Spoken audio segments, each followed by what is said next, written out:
Sub-Saharan Africa's economy is moving, but not all at the same speed. The International Monetary Fund, IMF, is forecasting the region's growth to hit 4.2% in 2025, outpacing the global average of 3.3%. That's a big deal. And it's not just a one-time spike. The trend is expected to hold steady into 2026 as weather shocks and supply issues ease. Inflation? It's coming down faster than before, though still sticking around longer than anyone would like. But here's the reality check: growth across the region is still fragile, uneven, and weighed down by some serious obstacles. Natural disasters, ongoing conflicts, and a lack of financing continue to hold many economies back.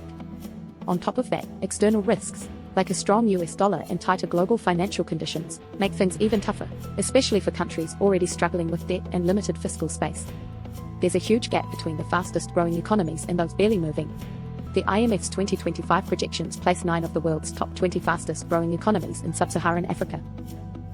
And at the front of the pack, South Sudan, projected to skyrocket by 27%, making a massive comeback from last year's brutal 26% contraction due to pipeline shutdowns.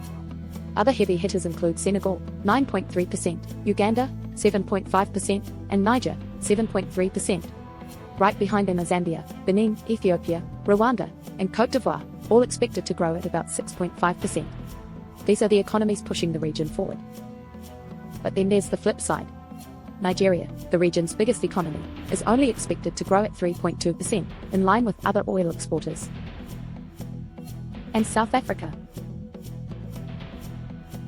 a sluggish 1.5%. Equatorial Guinea is the only country in the region projected to shrink, contracting by 4.8% in 2025. Why is growth so uneven? The answer is in how these economies are structured. Many countries still depend on exporting raw materials, oil, minerals, or agricultural goods. That's a risky bet. Commodity prices swing wildly, and external shocks, whether it's a global slowdown, currency volatility, or geopolitical shifts, can bring everything crashing down overnight. Diversification is the name of the game. Countries that are investing in infrastructure, education, and private sector development are seeing stronger, more stable growth. Take Rwanda, for example. The country's heavy push into technology-enabled services has helped it sustain steady economic transformation despite lacking the natural resources of its neighbors. Even with strong growth projections, the region faces big challenges. High debt levels mean some governments have little room to maneuver. Currency pressures, driven by a strong US dollar, make imports expensive and debt repayments painful. Global interest rates remain high, making it harder for African governments to borrow cheaply. And let's not forget climate shocks. Droughts, floods, and unpredictable weather patterns have already hit agricultural production, hurting economies that rely heavily on farming.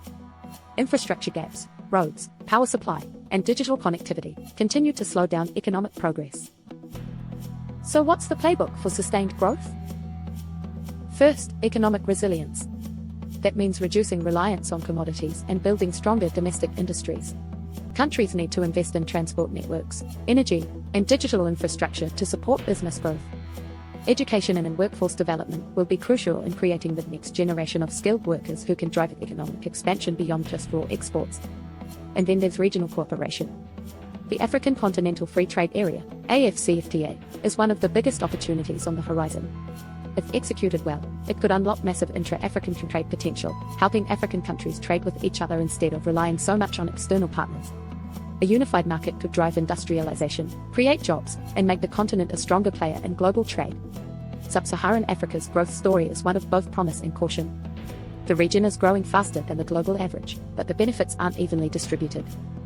Some economies are booming, while others are barely moving. The key to long-term success? Diversification, infrastructure investment, and deeper regional integration. If African economies can pull this off, the next decade could be transformational.